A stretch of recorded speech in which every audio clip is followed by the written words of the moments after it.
بسلم ثم سلم على النبي أولي يفنى وويل يا بسلم ثم سلم على النبي أولي يفنى وويل الله تجدغو oburni daha tagaka honoma bolodowinde Allah tagitago oburni daha tagaka honoma bolodowinde musibbe tedduɓe hettiyankoɓe ayawo weltare tv weltare ɓiɓɓe fulɓe andu diine maɗa fedde heblo sukaɓe afrique yimoɓe ngulle nayodengame jammaje ɓe so daneri filtima ɓaleri boɗalirumende fere feñay windere feñjay ɓattake bindaɗo jaslari nogas seeto hitande ujunnaje ɗiɗi e nogas ɗiɗi ɓattake men ko fate tarihaji annabaɓe men garɗe e qur'anil karim mboɗamanta annabi ɓuroɗawinde hettiyankoɓe a yawo weltare tv weltare ɓiɓɓe fulɓe andu diine maɗa fedde heblo sukaɓe afrique moni kala inde mum e yettode mum ɗo woni eno woniri kala en mbi kisal ɓural nden ka e yajede yo duumo e men bijahi annabi men tedduɗo mo jami kisingoni yafama adam en garti alarba hande nogas lewru seeto hitande ujunnaje nogas ɗiɗi gam jokkude yewtere buuɗalirumede hande noon paaɗen koye baba annabi ibrahim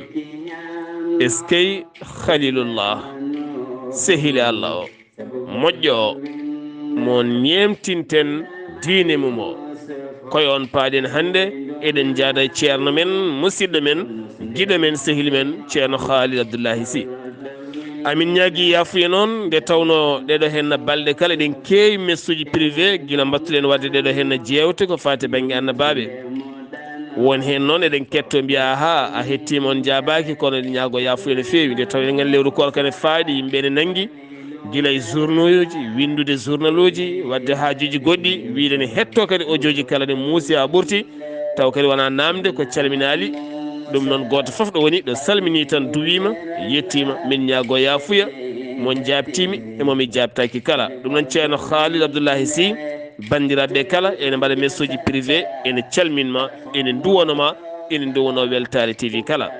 ɗum noon musidɓe tedduɓe haade men yettade yewtere men baba annabi ibrahima min dokka mon docteur djiby sow taweteɗo hande to nokshot docteur ngana bela mi hildana bela yoro mi jafta e bela hayro bela yoro mi dañi bela docteur djiby sow safriyanke wittiyanke mojjomiraɗo rokki sellinde o saaha mo gonɗena docteur djiby sow ne jogui beelema mawɗo no feewi habrude dendagal bandiraɓe kala oɗo ñalawma hande omo tawe to cuuɗi men Mauritanie ha tenti to Nouakchott lamorgo leydi Mauritanie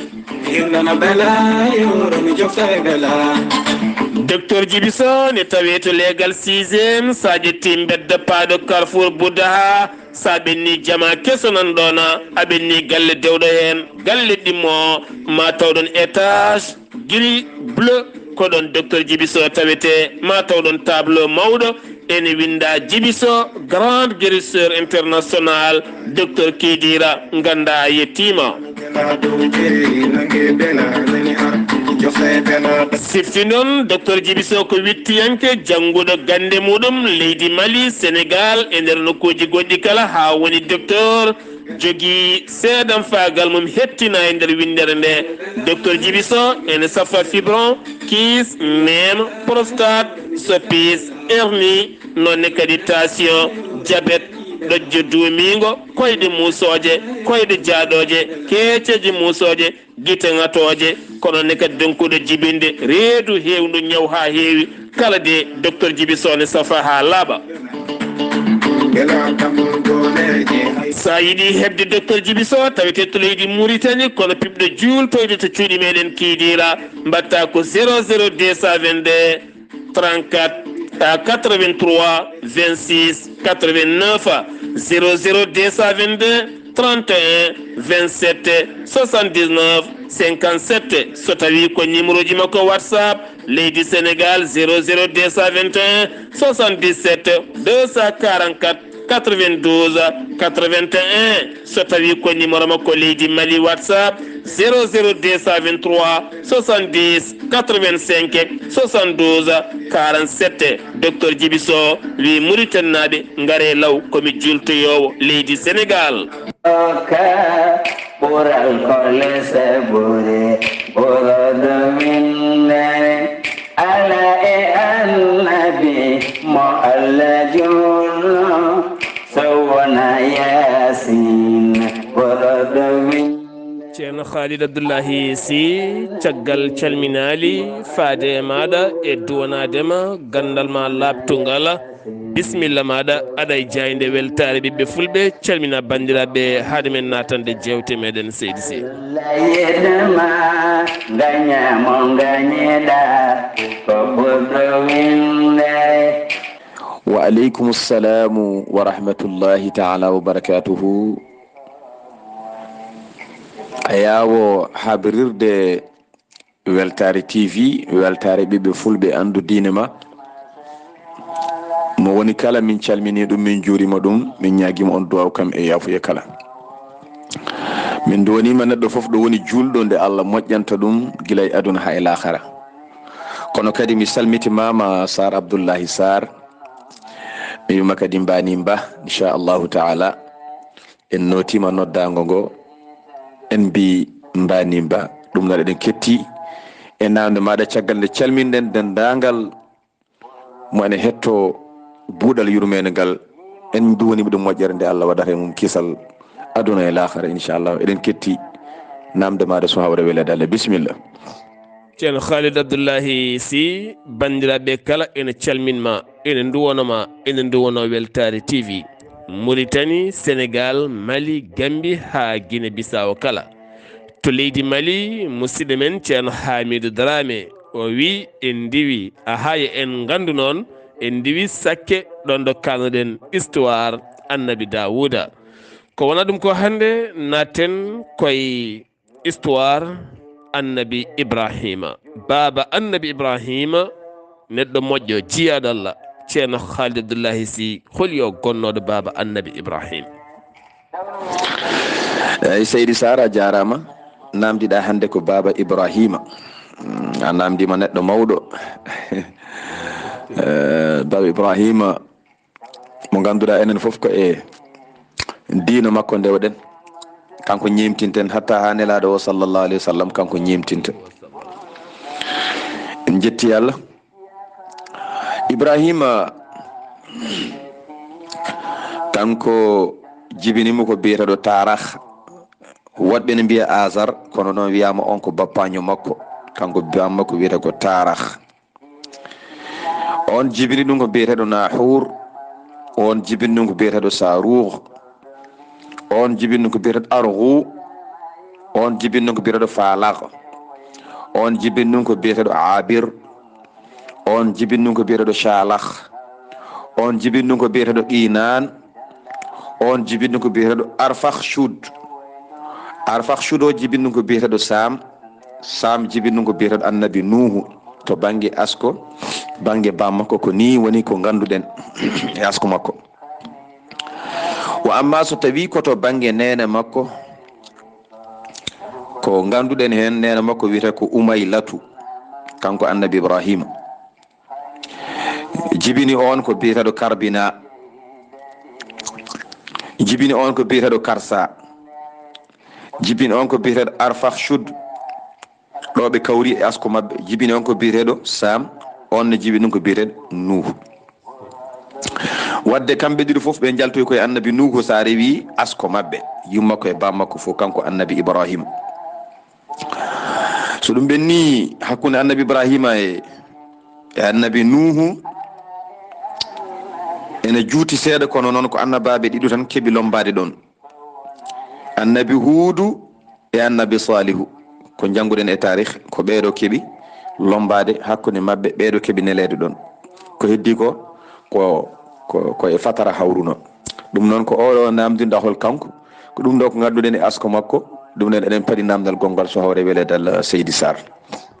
min puɗɗima famde holi asko annabi ibrahima. baba annabi ibrahima nelama kono kadi hawri koyoɗo henna kefeero biyetenoɗo namrouz. ceerno Haali Abdoullahi Sy holi oɗo gonnoɗo namrouz, kanko e firawna holmaɓe wi ɓurɗo bonde kanko oɗo henna kefeero.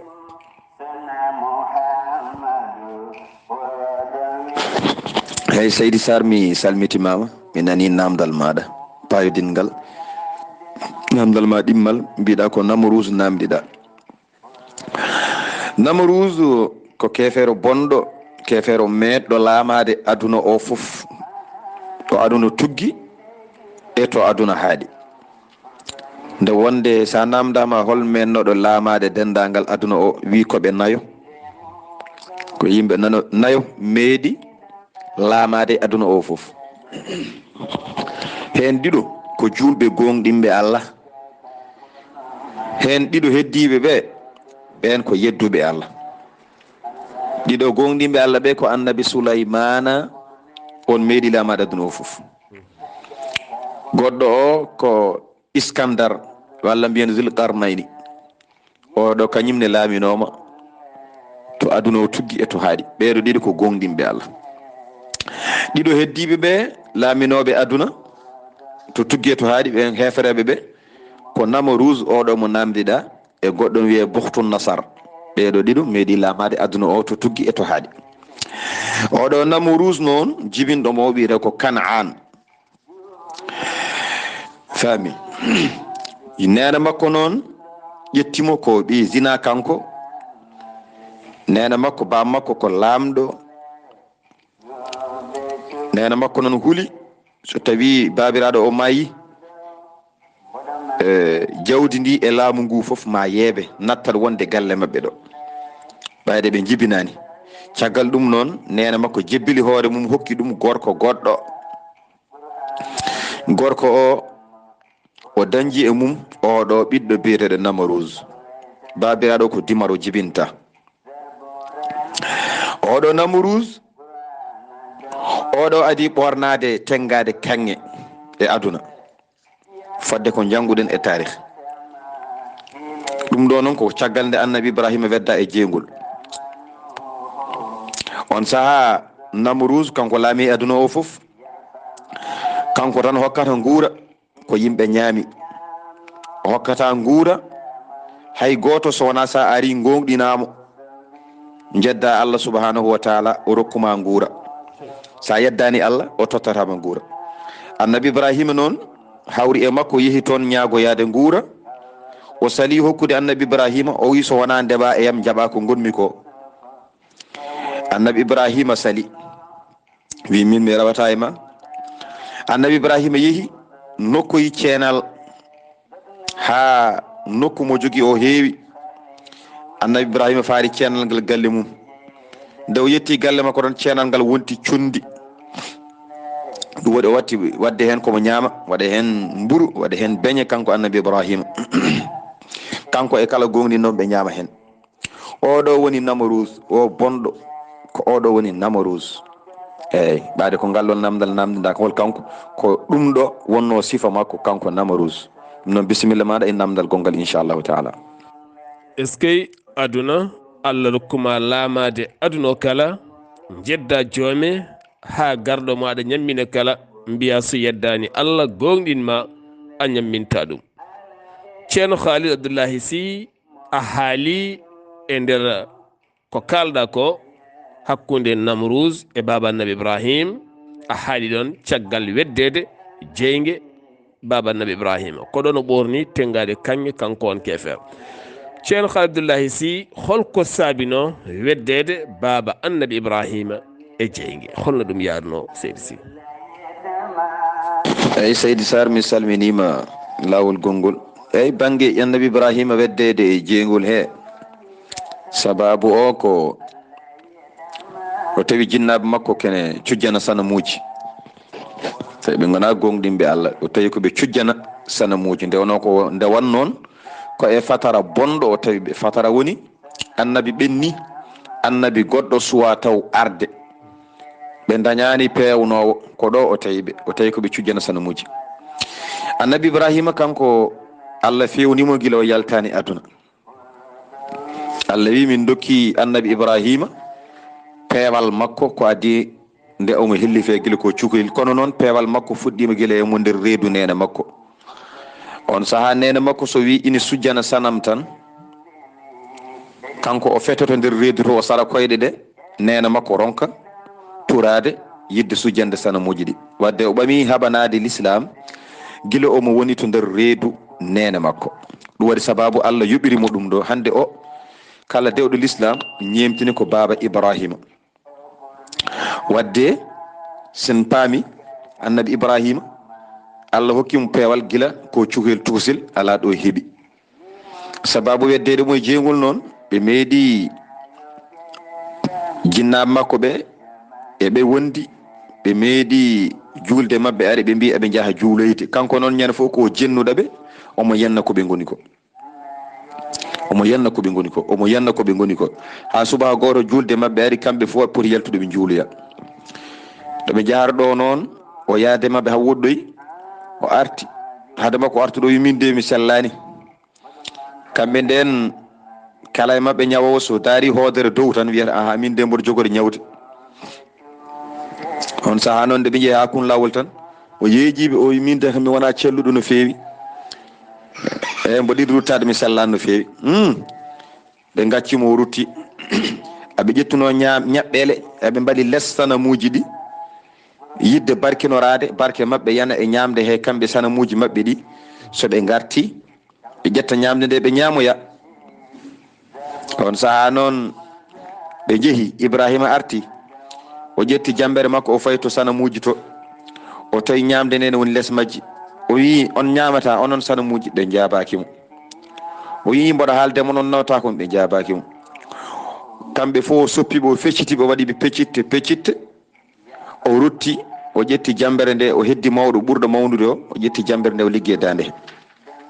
e rabɓiɗinade nden ɓe gartoyi ɓe mbi hol baɗɗo ɗum ɗo allaji amen ɗi o koy ko toñƴo koy.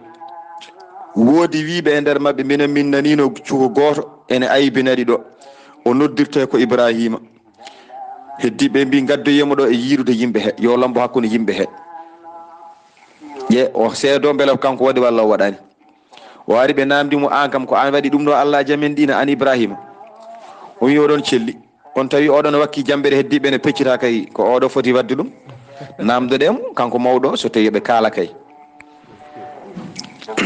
on saaha noon ɓe duttodira koye mabɓe ɓe tawi ɗum ɗo haalta goto e mabɓe fof daari goɗɗo wi enen noon ko enen goni toñɓe eɗen dawa Allah mo haalta. caggal ɗum ɓe turi koye mabɓe ɓe ndeeƴi ɓe garta e makko ɓoyani ɓe mbi an Ibrahima an kay aɗa andi ɗiɗo allaji kalta. o heɓɓito wiɓe i joni noon holko ndewan toon ko haalata. wawa fooɗande on nafoore to banggue arsuke goɗɗum, wawa duñcanɗon lorlo son ndewani ɗum. onon kay ko on jasɓe onon e ko ndewa toon foof ko mbatton rewde ɗum ɗo. ɗon noon ɓe pelliti fodde ko yenniɓe ko ɓe pelliti wiide gaare duppenmo. ɓe pelliti noon duppudemo. on saaha ɓe tenanimo leɗɗe ɓe mahanimo taw ko ɓundu mawndu. ɓe teeni fodde lewru haɓe ndendina leɗɗe haɓe mbaɗa e ɓundu he. hade mabɓe mana hebbinde ɓundu ndu leɗɗe ɓe nangumo taw ɓe cokimo e nder suudu. ɓe mahi ɓundu ndu mawndu ɓe teeni leɗɗe ha heewi. kala façon leɗɗe ɓe mbaɗi hen fodde lewru haɓe teena haɓe cokimo haɓe teena ɓundu ndu. hay neɗɗo mo sellande wiyata somi dañi jamde mami teen leɗɗe ko Ibrahima duppira. eyyi kala baaba ene wiya ɓiyum kori on ko tenoyɗade ya tenoyde tenoyi Ibrahima no duppirade yo leggal ma arde goto fof no wasiyo kala ko jiimi yo tenoy ko Ibrahima duppira oto mi junnane woni balɗe woni lewru haaɓe tenanamo ɓe kuɓɓi jeenge nge fodde balɗe jeeɗiɗi jeenge nge ɗo hubba ha leɗɗe ɗo fof mbawa jabde tigui rigui heddima haaɓe beddomo hen ɓe donki andude holno ɓe mbaɗata Iblisa ari tindiniɓe holno ɓe mbaɗata wi yoɓe cañ lottudu mawdu ɓe cañi lottudu o jangguiniɓe fodde balɗe holno ɓe beddortomo ɓe ƴetti ko teddi ko fotata e neɗɗo ɓe mbaɗe lottude he aɓe jangga holno ɓe beddortomo taw soɓe beddimomo gotol o yandat e ɓundu he ɓe jangi ɗum haɓe ñeññi ɓe mbaɗimo e lottude ɓe beddimo e jeenge he Allah subhanahu wa taala wi Allah noddi jeenge nge wi jeenge nge wonan Ibrahima ɓuuɓol e kisal oto memmude sa memimo tan ko mine ma ɗum waɗi jeenge memanima kala kullel ladde walla ko Allah tagno ari habade Ibrahima wi mi sohlanima hay Jibrilu alayhi salam ara e makko wi aɗa jogui am haaju Ibrahima wi ala so tawi ko an mi ala e ma haaju yoni kam Allah Ibrahima wi noddu joome o wi ala joomam ɓuuri andude to gommi ɗo joni noon no beddoromo hende o wi ko deweteɗo ala so wona an joomam senare wodanima jettoro wodanima an jeeyi laamu an goto hay goto arendani ɗum ɗo woni ko haali nde ɓe beddimo e lottude haade makko natoyde e jeenge he eyyi kala biɗo ene walla mo o wiyata ko ala mi sohlanima ha yetti kulle ladde foof gaari yidde fabademo o ronki ndeɓe kuɓɓi jeygol ngol nde Allah e muɗum wulde hakkude ɓundu ndu e asman kala ndiwri wirtino ɗon koko samata e leydi Allah koɓe kuɓɓi ko wulde hunde foof ari yidde ñifde ngeeɗo jeenge so wona ko wiyete liggi jaddal liggi ari kene wutte jeenge yo ɓeydo ɗum waɗi nelaɗo sallllahu alayhi wa sallam yamiri yo liggi ware sa fi ɗum gotol ma yi a dañi temedere baraji sa fi ɗum laabi ɗiɗi ma yi a dañi caɓanɗe joyyi baraji so tawi ko laabi nayyi piiɗa ɗum a dañi nogas joyyi baraji ko ni ɗum sifori hay joom weeyo ari wi so tawi aɗa yiiɗi mi adda hendu ndu mi nawa jeenge nge o wi ala mi sohlani joguiɗo coktirɗo ndiyam o wi sa welama saɗa haaji Ibrahima mi adda ndiyam mi yuppa hen o wi mi sohlani de kala ko ari walludemo o wiyata ko mi sohlani Allah waɗi noon e hoddire Allah ko ni woni no ɓe nandirimo e nder jeygol e Sal Abdoulaye Sarr mbaɗa faɗi namdal ma gongal inchallahu taala est ce que ko woni ɓe yimɓe mboɗi ɓerɗe sababude Allah ji mon coɓɗi leɗɗe ɗe ceheɗon oɗon ndewa est ce que aduna he baba naga wahi est ce que ceerno Khalidou Abdoullahi Sy namdal men dewgal hen holɗo baba annabi Ibrahima rewi haw andi Allah subhanahu wa taala est ce que eyyi Seydi Sarr mi salminima lawol gongol mbiɗa wonde namdal ma ngal ɗo ko to rewi haade makko andude Allah makko Allah goto subhanahu wa taala kanko annabi Ibrahima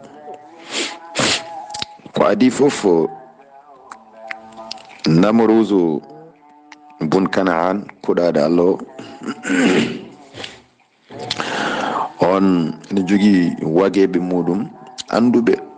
ɓe meeɗi wiidemo e ndeɗo hitande kanko o dañi ko Firawna dañi ko kanko e Firawna ɓe ɗiɓi nandude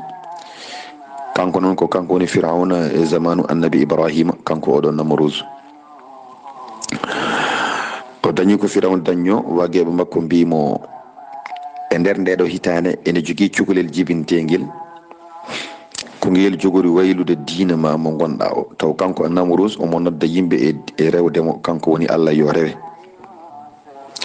ɓe mbimo ngel ɗo cukalel jogorgel jibinede nde ɗo hitande gorel ko kangel waylata diina ma o kangel wonata sababu halkare maɗa e iwgol laamu ma iwa juuɗe ma sababu maggel kanko Namruz o yamiri kala cukalel jibinagel nden hitande yo hirse o serdi worɓe ɓe e rewɓe ɓe kala rewɓe 10 o wadde mabɓe gorko goto ene reena ɓe so tawi debbo fiilima o ɗacca ɗum hoota to galle mumen nde wonde kamɓene so debbo fiilima joom galle mum yettota ko ɗum e on saaha noon so tawi laaɓi e fiilayru ɓe keeda kadi hakkude gorko e joom suudu muɗum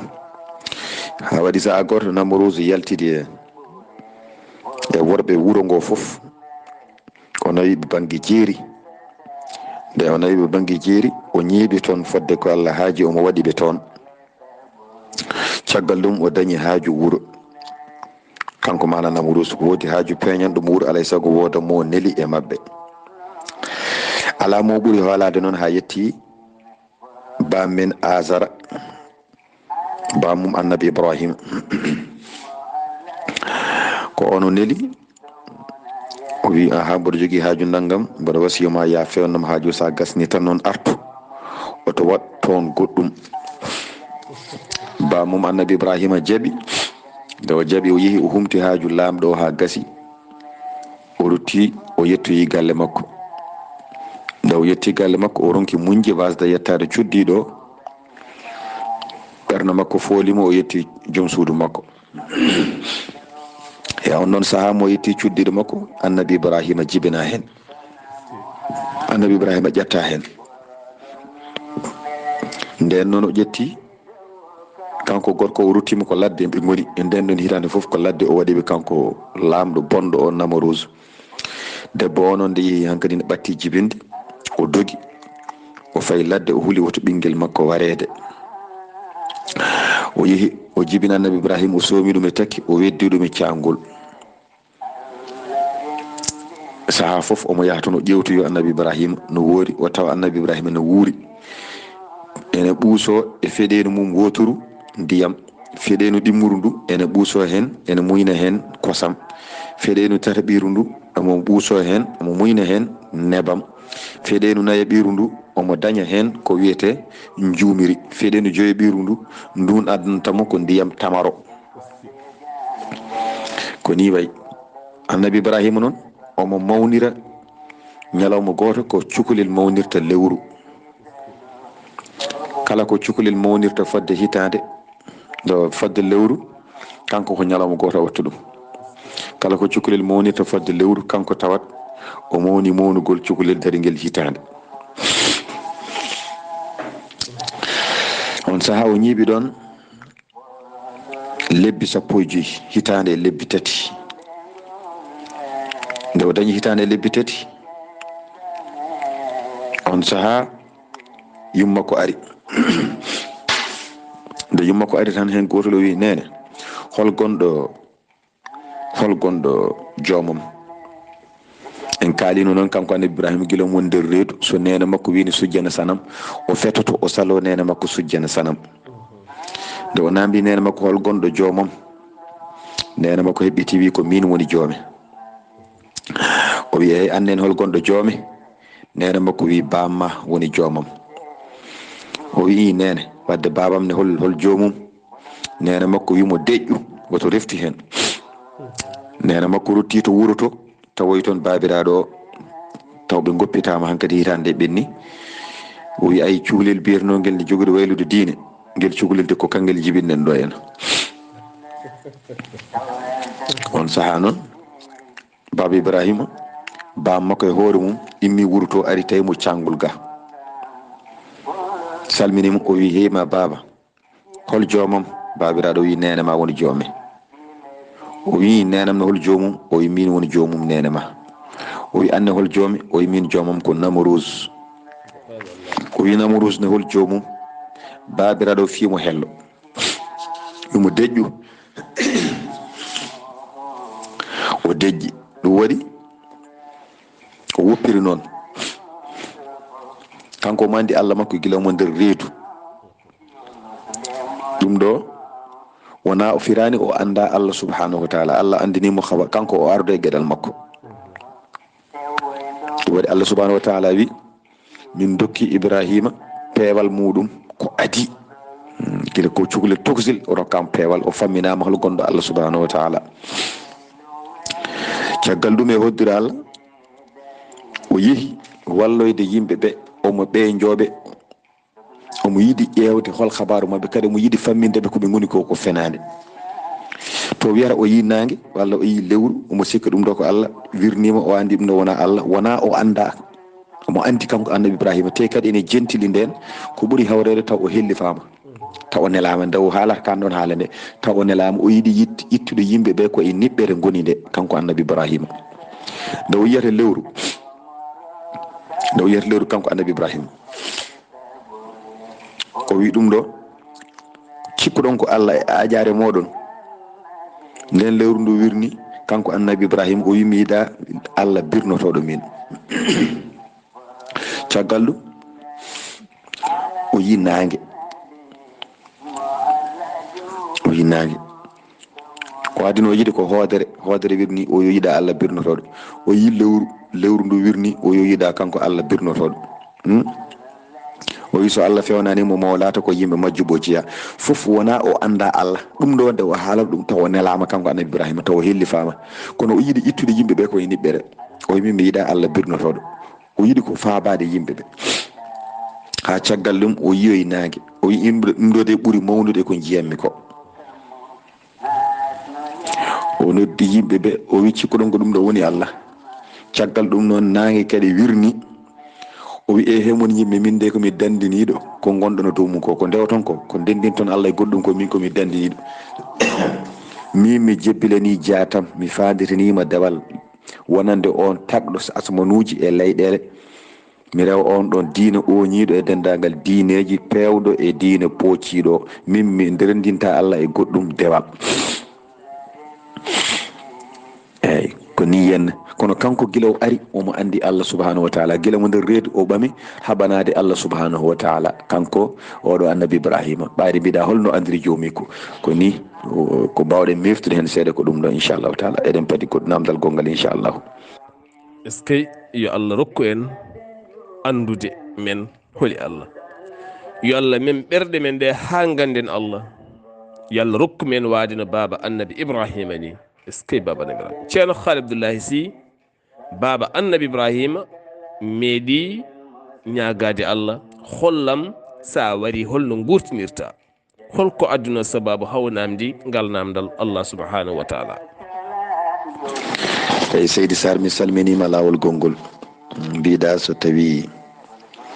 holno baba ibrahima wadduno e Allah nde o namdi yo Allah hollumo no wurtinirta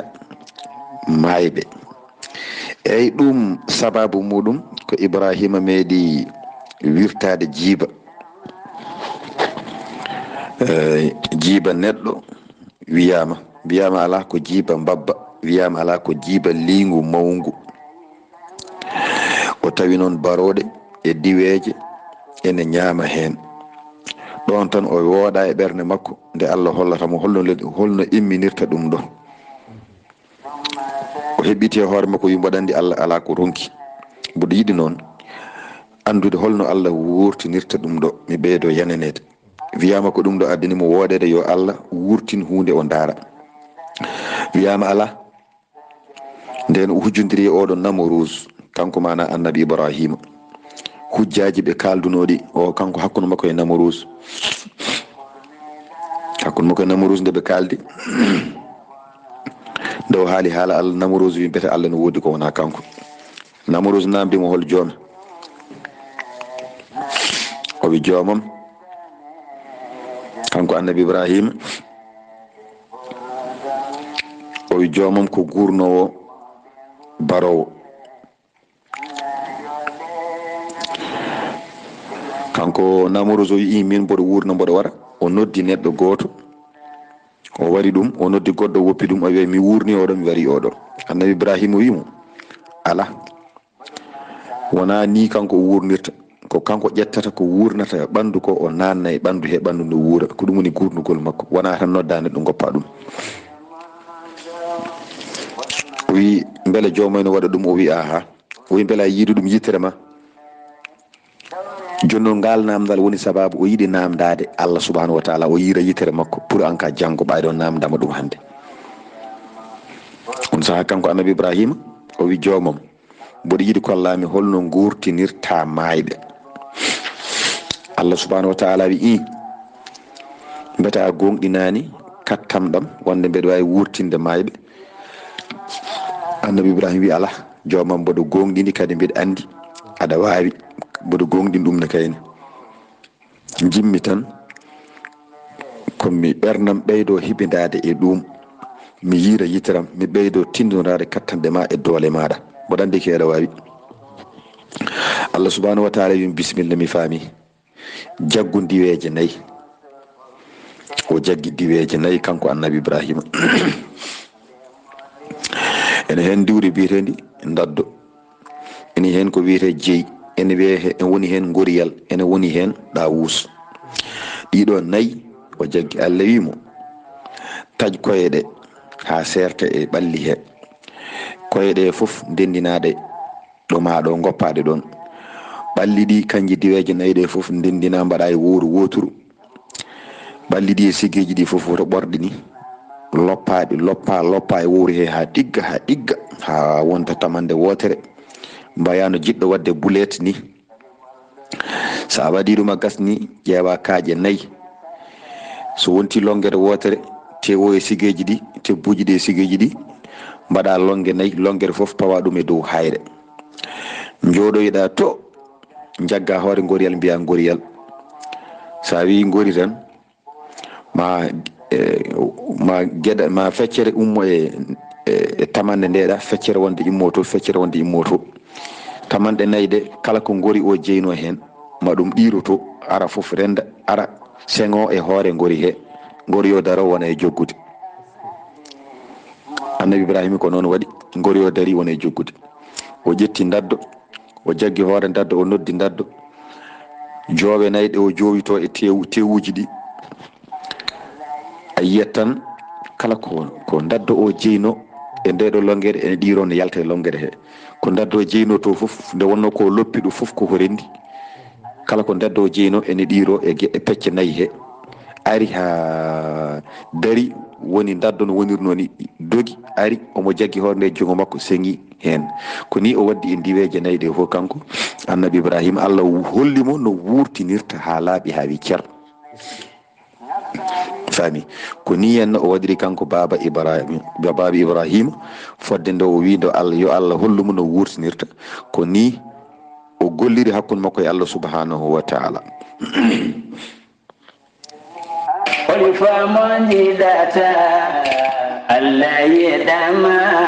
ganyamo ganyeda ko bordo winle ngabani do kamo asno yademo sana Muhammadu bordo winle ngabani. masha Allah, ceerno Khalid Abdoullahi Sy golle ma jooɗi peewi, gandal ma lamgal, ɗemgal ma labtugal waɗi fayida no feewi. en gandi ko saabino annabi ibrahima ñagade Allah subhanahu wa taala mbo yiɗi kollami holno wardata e holno gurtinirta. laaɓi ceer a jaram. musidɓe tedduɓe hettiyankoɓe Weltare TV, yewtere nde woɗɗoyi kono en ceertani taw mayi battan mon lefol gongol ha mbawon hettade beele wasa judde ha ɓurta. ɗum noon so tawi on keɗima ngol ma on ketto kadi lefol gongol so jomiraɗo haaji ngam anje tan woto judde ha ɓurta. ɗum noon joni joni inchallah. Ɓurɗana fayin yen kodde jango ɓurɗo winde jettoɓe godani wakan o kala kala julel mo sabumum woodi winde jettoɗe godani ko tagɗo kala kala julel mo sabumum woodi winde. Olifamonjidata Allah yedama ganyamo ganyeda ya Nabi salim thumma salim ala annabi wani yafana wawi.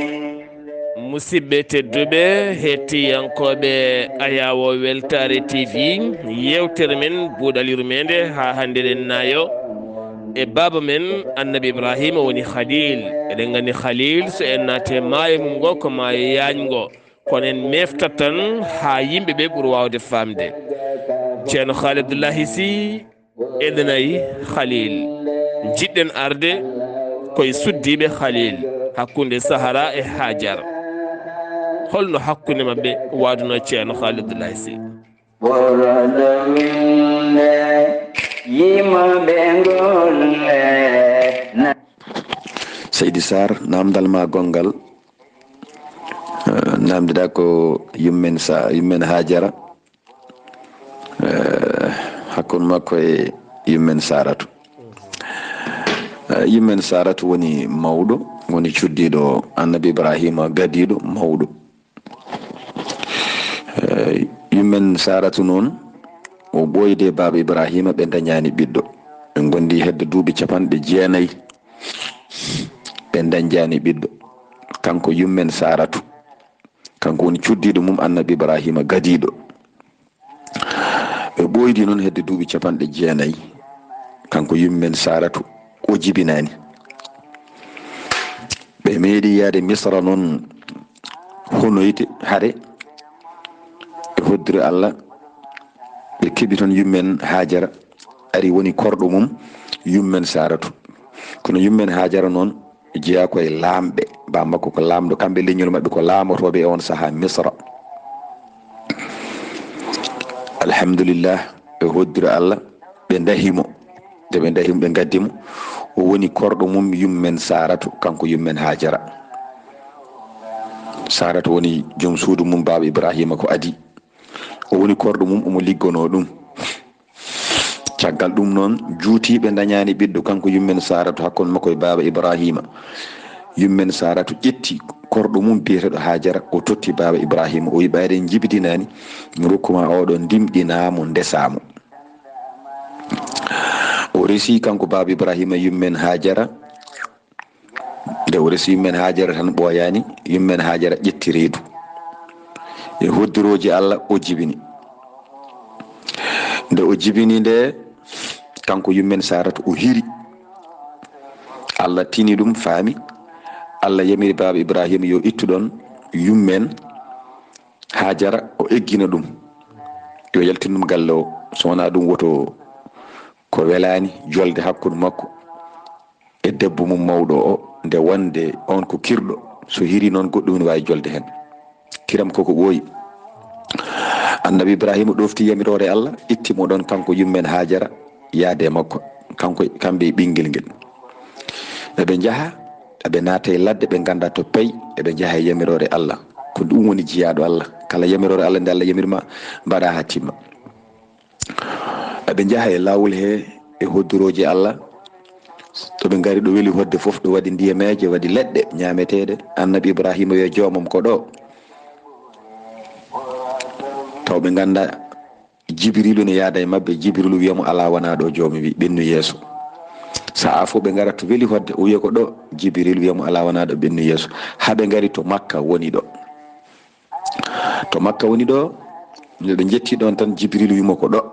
joomi wima on saaha ko ceenal ɓolal, ala leɗɗe, ala ndiyam, ala hay batte. Ɓe jogii ko hoddu suru, tokku suru ne waɗi ndiyam seeɗa, ɓe jogii ko pañeyel gotel ene waɗi ko wiyete tamaro seeɗa heewani. O yetti o joƴƴiniɓe ɗon tan o rutti kanko baba Ibrahima. Yummen Hajara wimo i Ibrahima weddori min ɗo tan jaaha, o jaabaki, o rumtimo wona yaade. Yummen Hajara wi Ibrahima weddori min ɗo tan jaaha, o jaabaki. Yummen Hajara ummi wayno dawe makko ni weddimo jongo Ibrahima weddori min ɗo tan jaaha, walla ko Allah yamirma ɗum. O wi aha ko Allah yamirimi ɗum. O wi ɗum noon mi jabiri Allah, wadde ma Allah taw min ɗo. Ibrahima ɓenni, nde yaha juuti naato e caangol, ko ɗon fuɗɗi duwade. O ñaagi Allah, joomam mi wonni ɓesgam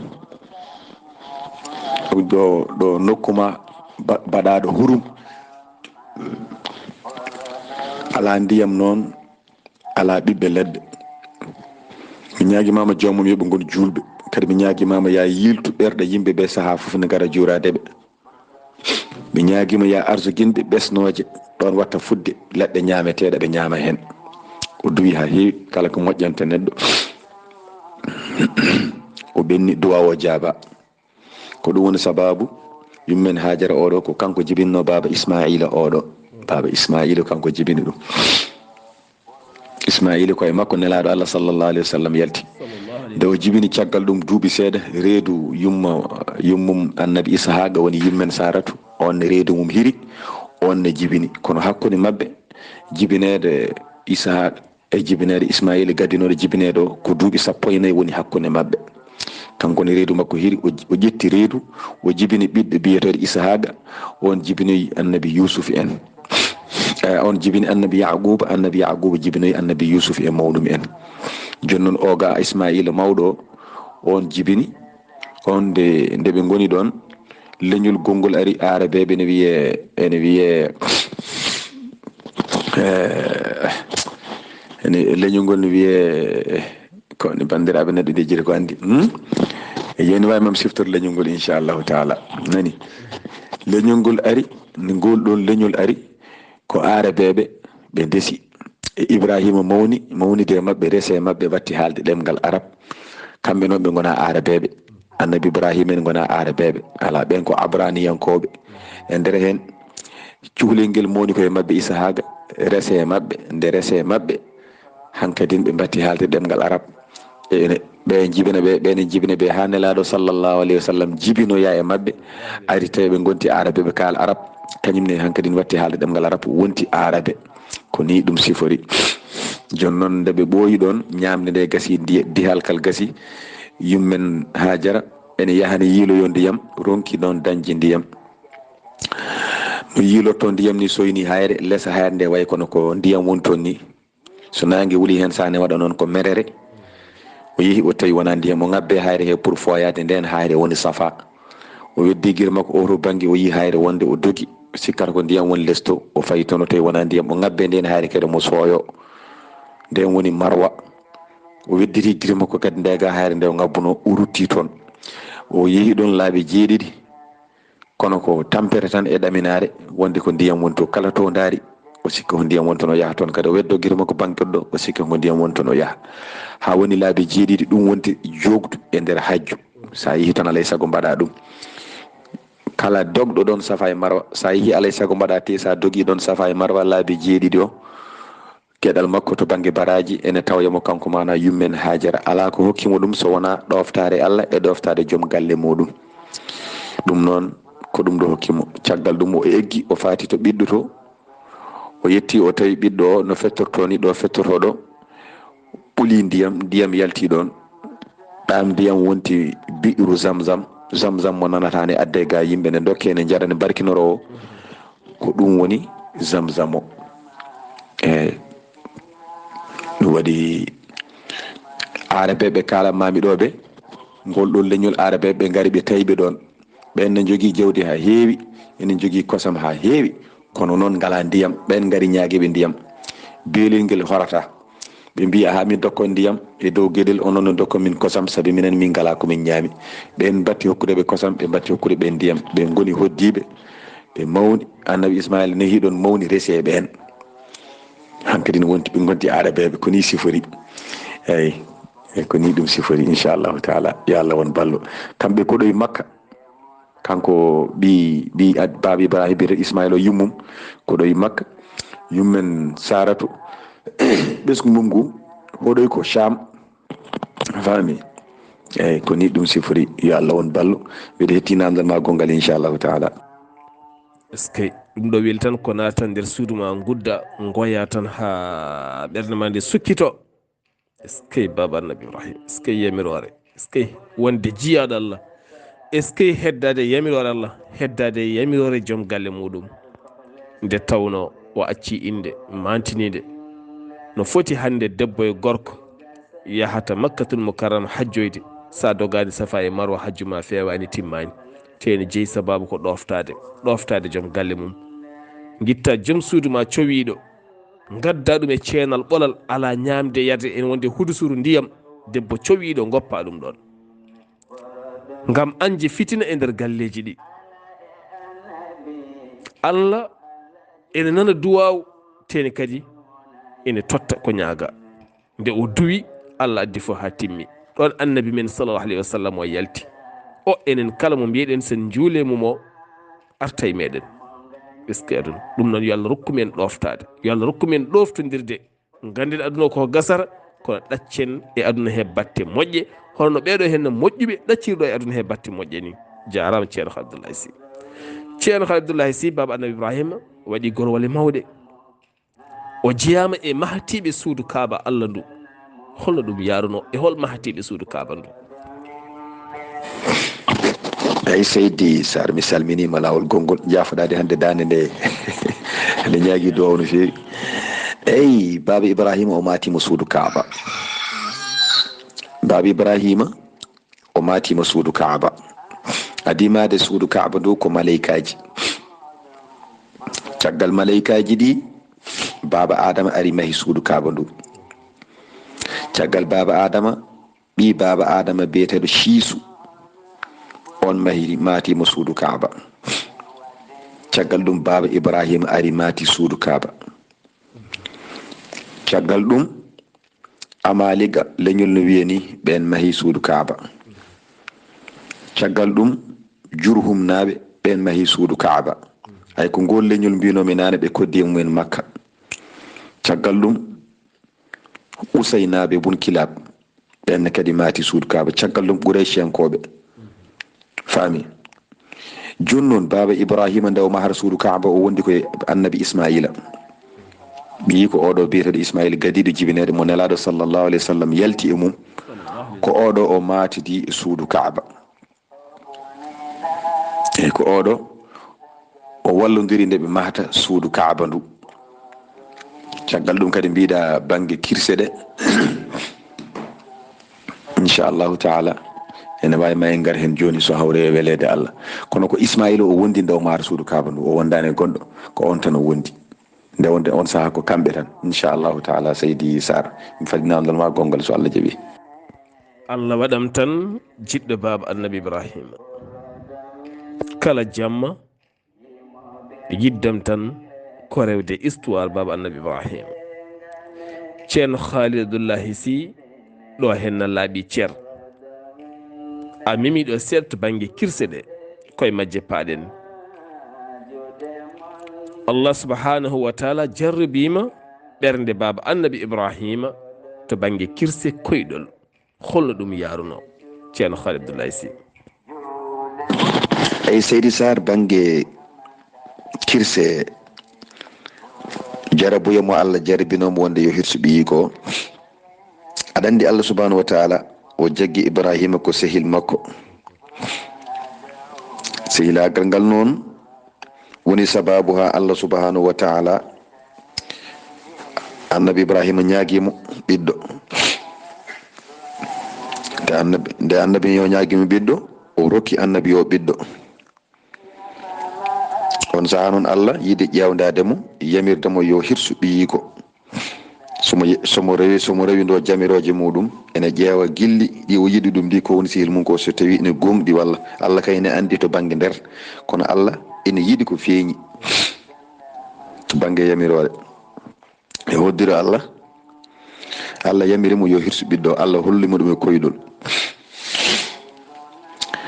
nde allah hollimo e koyɗol to ibrahima dañi ɓiɗɗo ha ɓiɗɗo dañi duuɓi 7 wiyama ala ko duuɓi 13 ɓiɗɗo yaranno e on ɗon saaha. annabi ibrahima wi ɓiɗɗo o min de mi yi e koyɗol mboɗo hirsuma.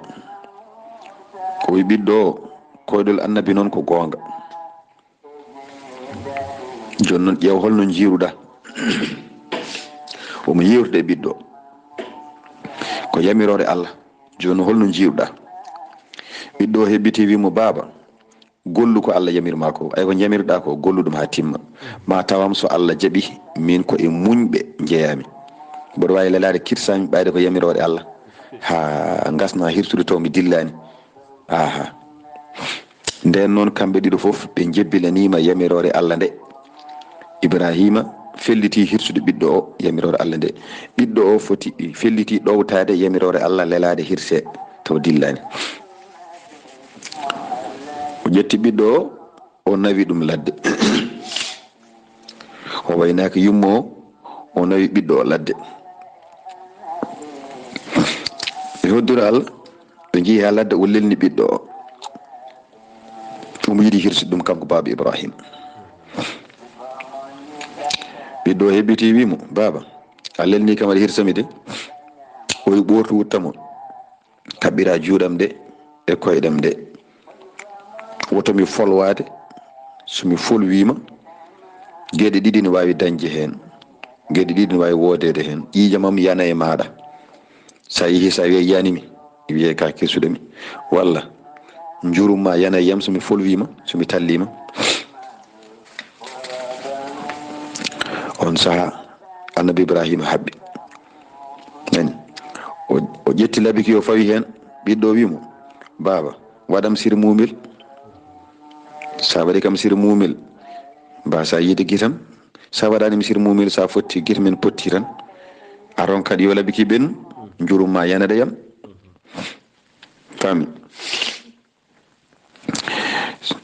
eyyi joni noon mi ñaaguima sa yeehi to nenam mbiyam mboɗo salminamo ko Allah yabirma ko noon waɗɗum aha way ko Allah yabirma ko baba komi pelliɗo mboɗo jogui pellital otomi junnane haala tan woto juutde ha ɓurta o felliti o darni labiki hankadin o ñoƴƴi o gursi kay naatani noon ɓe hoddira Allah kay andi gonɗi Allah mana itti jawdi to aljanna rokki Jibrilu yo addu jawdi ndi sotoro kirse ɗe ɓe kirsa jawdi ndi ko julde taske wonno e on saaha ɓiɗɗo o wasa hirsede Allah wonno koye jarribade mo ne ƴeewa somo waɗa walla o waɗata jawdi ndi annabi ibrahima addi ndi annabi ibrahima addana ndi itta ko aljanna ko jawdi Habila ɓattorino Allah ndi Habila wadduno e Qabila kuraji on saaha Habila gañi mana Qabila ndin jawdi nawa aljanna ko ndin jawdi o sotira sinno baba ibrahima hirsini ɓiyumo tawata ha hande neɗɗo ne hirsa ɓiyum ñande julde taski Allah sotirimo ndiɗon jawdi Allah wimo Ibrahima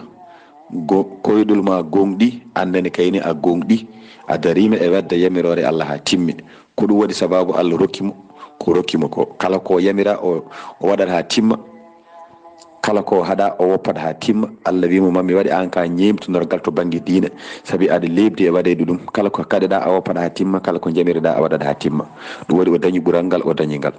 eyyi ko ni ɗum sifori banggue kirse ɗe ko mbawɗen meftude hen seeɗa tan en mbiya mbawa haalde foof inchallahu taala mbiɗa fadi gongal sino woodi so wodani kadi eyyi ko noon seydi Sar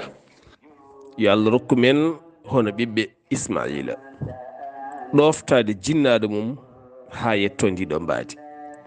ɓiɗɗo nafi ɗum ko ɗoftade jinnaɗo mum debbo nafi ɗum ko ɗoftade joom galle nafi ɗum ko ɗoftade jomum woni Allah subhanahu wa taala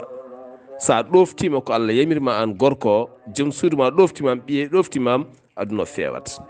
ɗum woni ko annabaɓe jamira ko ɗum woni nelal ngal nelɗen ngal ɗum woni l'islam ɗum woni ko jiɗɗen andinde yimɓe ko yo Allah rokku men fewde yo Allah rokku men malede bi jahi nebo sallallahu alaihi wasallam ñawli hankadi ni ceerno Khalidoullahi Sy en jettima ɗo ganduɗa garaten koye baba annabi Ibrahima o jeeyama e adiɓe teddinde hoɓɓe kanko baba annabi Ibrahima min jiiɗi andude holno ɗum yaruno to banggue teddingol hoɓɓe ngol. eyyi mi salminima lawol gongol Seydi Sar e namdiɗa Ibrahima hol ko wasino ɓiɓɓe makko Ibrahima wasino ɓiɓɓe mum men noon juuloygol yonti Ismaïs namdiɗa eyyi Seydi Sar mi salminima lawol gongol annabi Ibrahima banggue teddinde koɗo ko teddinannoɗo hoɓɓe no fewi wiyama ko kanko foof adi teddinde koɗo kanko baba Ibrahima kanko adi teddinde koɗo malaikaji ɗiɗo 13 ene e mabɓe Jibrilu ɓe garino e makko kanko annabi Ibrahima jetti ɓe calminimo ɓe mbi yo kisal Allah wone ma kanko ne o wi kisal Allah yo wone moɗon ɓooyani tan Allah wi o waroyi ngaari o wuudidi o juɗini hani ɓendi o addi o ɓattini ɓe omo yawi huttude koɗo kanko baba Ibrahima ɓeɗo malaikaji ene jeeyaɓe o huttuno o andan noon ko malaikaji nden noon o yi o joƴƴini ñamde juuti hay malayika goto nde wonde malayika so ɓe ngara e yimɓe ɓe gaddata ko mbaadi yimɓe haɗata ha nelaɗo Allah sallallahu alayhi wa sallam ɗo jiiɗa no way ɓoydude Jibril ni duuɓi 23 Jibrilu ne ara e makko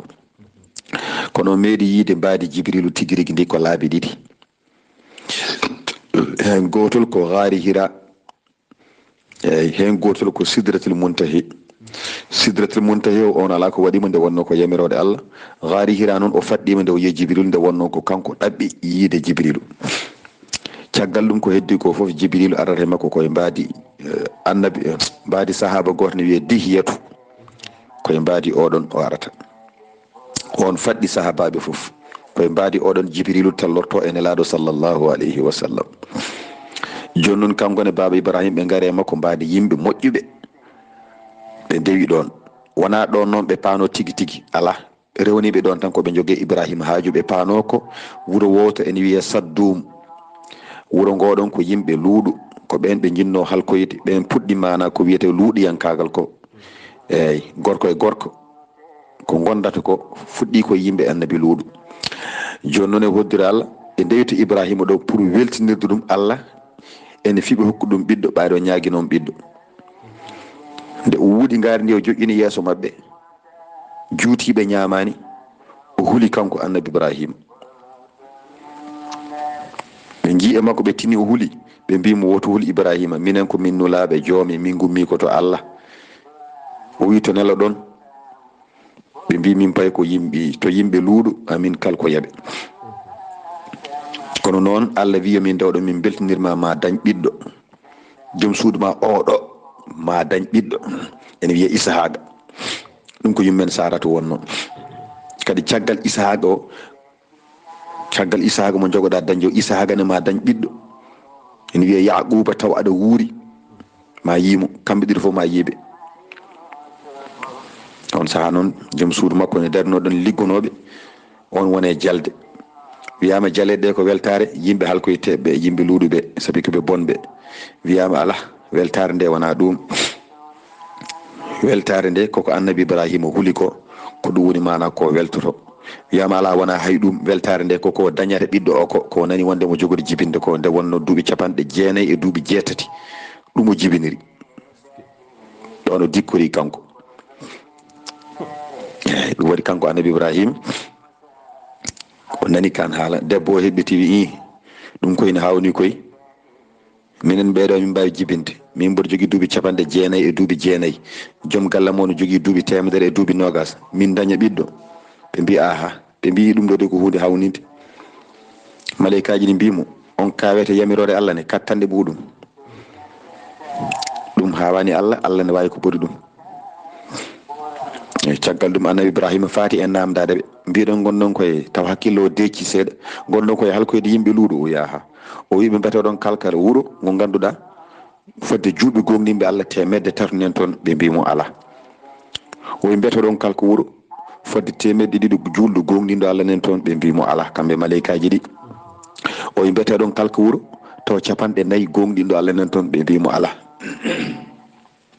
o wi mbeteɗon kalko wuuro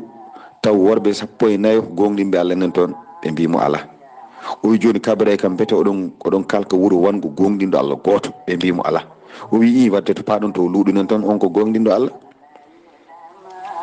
fami ɓe keɓiri ɓe mbi minen ɓurma andude wonɓe toon ɓe mamin dandumo kanko gonɗinɗo Allah e kala gonɗinɗo Allah gonduɗo e makko min kalke heddiɓe so wona debbo makko on de ma heddo e halketeɓe eyyi ɓeɗo hoɓɓe boni ɓe o teddinno kanko baba ibrahima ɗum noon mi salminima seydi Sarr so tawi namdal gongal ne woodi bisimilla so wonno way kadi bisimilla inchallahu taala ceerno Khalid Abdoullahi ceerno Khalid Abdoullahi Sy saɗa haala baba anabi ibrahima mboɗo ronka dañde ɗemgal mboɗo ronka wawde haalde guittam gonata koye alnude gonɗi te tawno mi yiɗ oɗo gorko namdal men cakkitigal tan ko julɗo foti wadde foof baba annabi ibrahima baba annabi ibrahima jangguini en ɗum baba annabi ibrahima holko wasino ɓiɓɓe makko haade makko yaltude oɗo henna aduna eyyi mi salminima lawol gongol seydi Sarr e namdiɗa ibrahima holko wasino ɓiɓɓe makko eyyi ibrahima wasino ɓiɓɓe mum men noon juuloygol yonti ibrahima wasi ɓiɓɓe mum ko yo gon l'islamiyankoɓe o wiɓe gande Allah suɓanima on oɗo diine oto maaye so wona taw kon jebbilaniɓe Allah ɓayde tan oɗon gandi kon maayoɓe oto maaye so wona taw oɗon maayi oɗon gonde l'islam oto ɗacce l'islam o ha maayon ɗum ɗum noon addi ɗum ko yahudiyankoɓe garno nelaɗo sallllahu alayhi wa sallam mbimo mbete anda ibrahima e yaqubu fof mbasino sukaɓe mum ko yo gon yahudiyankoɓe aya o jippi allah wi mbete onon oɗon tawa saaha nde ɓe mayata nde saka oɗon mbiya ɓe mbasino sukaɓe mabɓe ko yo gon yahudiyankoɓe on tawaka ɓe mbino nde ibrahima maari eno yaqubu foof mayata kamɓe ɗiɗi fof goto fof nde mayata wi sukaɓe mum holko jogoɗon rewde somi maayi so natti yidemi ko jogoɗon rewde ɓe mbi min ndewma min ndewa allah mo ndewannoɗa o ko ɗum no woni komin ndewata allah goto o min ndewata goɗɗo minen komin jebbilaniɓe allah eyi ko ɗum ɗo woni ko wasino ɓiɓe makko yo gon l'islamiyankoɓe kanko guilay arwande ala ko ñaagui so wona ɓesgu makko yo won julɓe timmuɓe gila ala no poti ɗum tan woni ko ñagoto allah subhanahu wa taala nde wadde kanko guilo suwa jibine koye ngal gueɗal o ardi ko ɗum tan woni ko wasi ɓiɓe makko alhamdulillah ɗum ɗo woni wasiya makko fodde seeɗa ko mbawɗen haalde hen hankkadi ere men yonti no mi salminimi Seydi Sarr mi salmini hettiyankoɓe ayawo weltare TV foof weltare ɓiɓɓe fulɓe diina ma en jetti allah en jettani yimɓeɓe foof allah en jetti allah kadi mbawɗo rokkude en kattanɗe e cellal wawde arde ɗo ñande foof yewtidde e bandiraɓe foof fodde ko enen nafta enen nafta kadi kala kettiɗo eɗen ñaagui allah yo Allah luɓre en cellal beele ñande foof mbawen joɗade ɗo wawde addande en no foti foof hay sinno ko seeɗa en mbawa addude tarikhaji ɗi ha laaɓa gam saaha o fadde kono kam eɗen mbawi addude seeɗa seeɗa ha yimɓeɓe mbawa famde hunde kam e tarikhaji annabaɓe meɗen oɗon jarlo oɗon jaafo ko musidɗo moon guiɗo moon Khalid Abdoullahi Sy ɗo e Sendjidde Vos e leydi France. Assalamu aleykum wa rahmatullahi taala wa barakatuh. Yo dengame jamajibine de porodo winde yimo bengulle na yo dengame jamajibine de porodo winde julde jude mondo bodumanta annabi porodo winde julbe chute jude mondo bodumanta annabi porodo winde tawre talina jila zabura limata qur'ana dawngam porodo winde tawre talina jil zabura limata qur'ana dawngam. musidɓe tedduɓe hettiyankoɓe ayawo weltare TV oɗo henna ñalawma hande alarba min gaddanno meɗen ko tarikh baba annabi ibrahima mo ganduɗa mo dewɗen diine mum baba annabi ibrahima mo ganduɗa ko bamum annabi ismaila e ishaq ganduɗa ismaila ko ɗon rewi ha jooɗoyi to makkatul mukarrama kañum e nene mum ha annabi men tedduɗo sallllahu alayhi wa sallam mo dewɗen hande o e diine muɗuma ko ɗum jeeyi sababu ishaqa kañumne ko ɗon rewi ha yaguba yalte mum ha yusufa yalte mum woɗɓe kala musidɓe tedduɓe enen kala en denti en jaari weltare ɓiɓɓe fulɓe en jaari ceerno Khalid Abdoullahi Sy onone kadi hettiyankoɓe on jarama aadimen so jomiraɗo haaji ko ñalawma janggo e tarikhaji goɗɗi so Allah haaji ketki malaki jaam yo jaam Allah ñallanen.